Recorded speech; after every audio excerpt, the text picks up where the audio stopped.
नमस्कार, मैं जितेंद्र चतुर्वेदी। अरुंधति राय एक बड़ा नाम है, इससे सब वाकिफ भी हैं। उनकी एक किताब आई है, एक था डॉक्टर, एक था संत।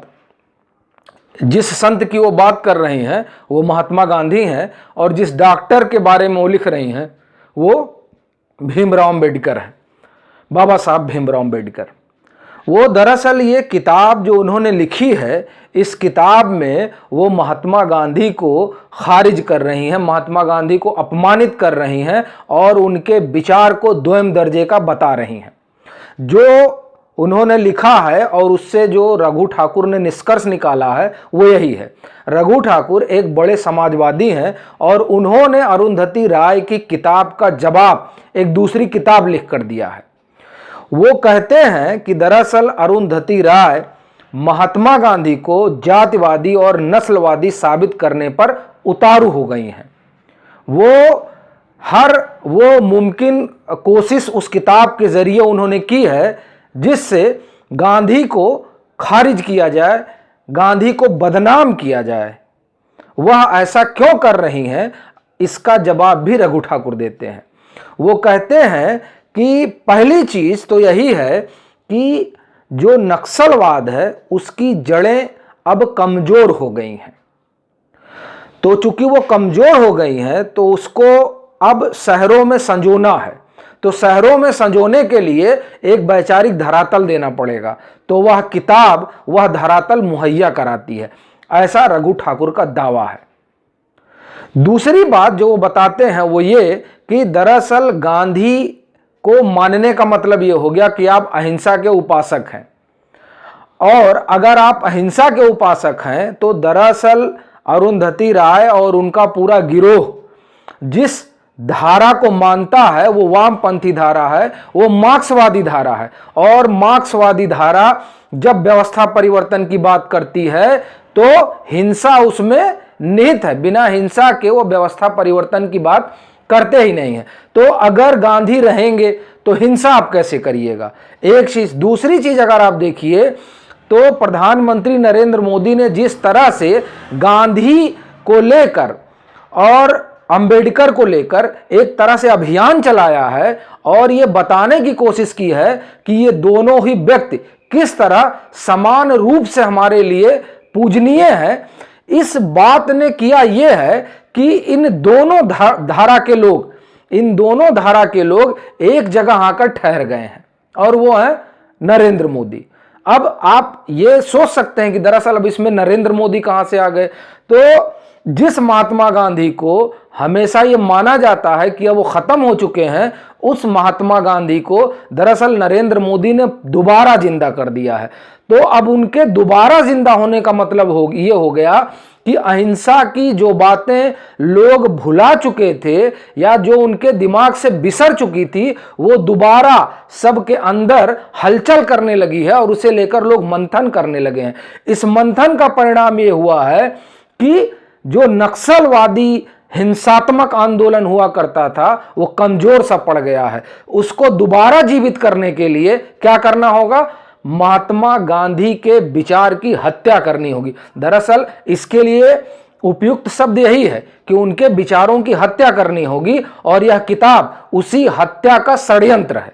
इस दिशा में ही ये किताब आगे बढ़ रही है जो रघु ठाकुर ने लिखा है। और रघु ठाकुर के लिखे पर हिंदुस्तान समाचार समूह के समूह संपादक राम बहादुर राय सर ने जो लिखा है उस रिपोर्ट में उससे यही बात निकल कर आती है कि दरअसल यह किताब गांधी के विचारों की हत्या का एक षड्यंत्र है। और यह षड्यंत्र इसलिए रचा गया है चूंकि जो सशस्त्र विद्रोह जिसे ये लोग कहते हैं, क्रांति कहते हैं, वो क्रांति हो गई है कमजोर। उस क्रांति को फिर से जिंदा करने के लिए गांधी को जमींदोज करना होगा। तो अरुंधति राय ने एक किताब तैयार की उनको जमींदोज करने के लिए। ये भीमा कोरेगांव घटना जो लोग भूल चुके हैं वो याद करें कि वहां पर हुआ क्या था, उसको याद करिए और देखिए कि जिन लोगों को कहा जाता था कि ये इंटेलिजेंसिया है, उन इंटेलिजेंसिया ने किया क्या वहां पर जाके। उन लोगों ने सिर्फ और सिर्फ महाराष्ट्र के उस हिस्से में या महाराष्ट्र में और फिर महाराष्ट्र के जरिए पूरे देश में एक खाई पैदा करने की कोशिश की है। और दरअसल वही खाई इस किताब के जरिए पैदा करने की कोशिश की जा रही है। वह इसलिए चूंकि जो मौजूदा नेतृत्व है उसने सर्व समाज को साध लिया है और सर्व समाज उनको अब अपना मानने लगा है।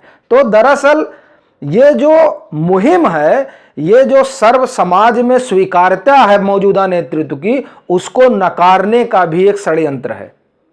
इस तरह से इसको देखा जाना चाहिए और जब इस तरह से देखा जाएगा तभी दरअसल जो अरुंधति राय ने लिखा है उसका मर्म समझा जा सकेगा। दरअसल गांधी को ये लोग क्यों खारिज करने पर उतारू हैं? गांधी वही बात कहते हैं जिस बात को आज नरेंद्र मोदी आगे बढ़ा रहे हैं। भारतीयता, भारतीय संस्कृति, समस्याओं का भारतीय दृष्टिकोण, हर चीज का भारतीयकरण, ये महात्मा गांधी शुरू दिन से कहते थे। महात्मा गांधी राम को मानते हैं, महात्मा गांधी राम राज्य की बात करते हैं। महात्मा गांधी जो यहाँ की आश्रम व्यवस्था है उसको मानते हैं। वो आश्रम में रहते थे, वो धोती पहनते थे, वो लाठी लेकर चलते थे। ये सारा जो उनका अपनी वेशभूषा और उनके आचार विचार थे वो सारे के सारे स्वदेशी और भारतीय थे। और ये लोग जो एक डॉक्टर और एक संत लिखते हैं, ये लोग पश्चिम की बात करते हैं और इनको अब ये अकुलाहट सता रही है कि दरअसल गांधी को लेकर इधर 2-3-4 साल में जो लिखा और पढ़ा जा रहा है वो उस गांधी को अब दिखाया जा रहा है जो गांधी हर बात और हर सोच भारतीय दृष्टिकोण से करते थे और दिखाते थे कि इस तरह से ये चीज होनी चाहिए। तो वो दरअसल छटपटाहट आ गई है अब इस खेमे में। जैसे बनवारी जी ने जो किताब लिखी है वो किताब दरअसल वामपंथियों के गाल पर तमाचा है ये कहा जाए। उसमें उन्होंने जो बताया है एक राजनीतिक गांधी क्या थे उस पर उन्होंने पूरी किताब लिखी है। तो वो जो किताब आई और जिस तरह से खुद प्रधानमंत्री इस चीज को बताने और जीने में लगे हुए हैं कि महात्मा गांधी इस तरह हुआ करते थे, उनका ये सोचना था। तो इस आप ये कहिए झुंझलाहट ने इन लोगों को परेशान कर रखा है। ये लोग समझ नहीं पा रहे हैं कि आखिर में किया क्या जाए। तो अब उसके लिए किया जाए, उसके लिए यह किया जाए कि दरअसल ये जो गांधी है ना, ये गांधी ही मूर्ख था पहली बात, और ये गांधी दलित और पिछड़ा विरोधी था। इस तरह का नैरेटिव गढ़ा जाए और वो अब गढ़ा जाना शुरू हो गया है। जो इनकी किताब अरुंधति राय की, उसमें ये देखिए किस तरह की बातें करती हैं। जो रघु ठाकुर ने लिखा है कि ये 3 आरोप लगाती हैं। पहला, चूंकि गांधी जी वर्ण और जाति को मानते थे इसलिए ये उस निष्कर्ष पे वो पहुंच गई कि वो पिछड़ा और दलित विरोधी थे। फिर गोलमेज सम्मेलन में चूंकि उन्होंने अंबेडकर का विरोध किया था तो वह विरोध ये बताता है कि ये दलित और पिछड़ों के समर्थक तो थे ही नहीं। और तीसरी चीज, चूंकि ये हिंदू धर्मशास्त्र को मानते हैं इसलिए भी ये जो है दलित पिछड़ों के हितैषी नहीं हो सकते हैं, चूंकि वो धर्मशास्त्र ही तो दलित और पिछड़ों या यूं कहें जाति व्यवस्था का जनक है। ये इस आधार को बनाया गया है या आप कहिए इसको गढ़ा गया है और फिर महात्मा गांधी को खारिज करने की कवायद शुरू की गई है। कल एक लेख आया था अनंत विजय का दैनिक जागरण में, उन्होंने किताब का जिक्र किया था मैन्युफैक्चरिंग फैक्ट्स।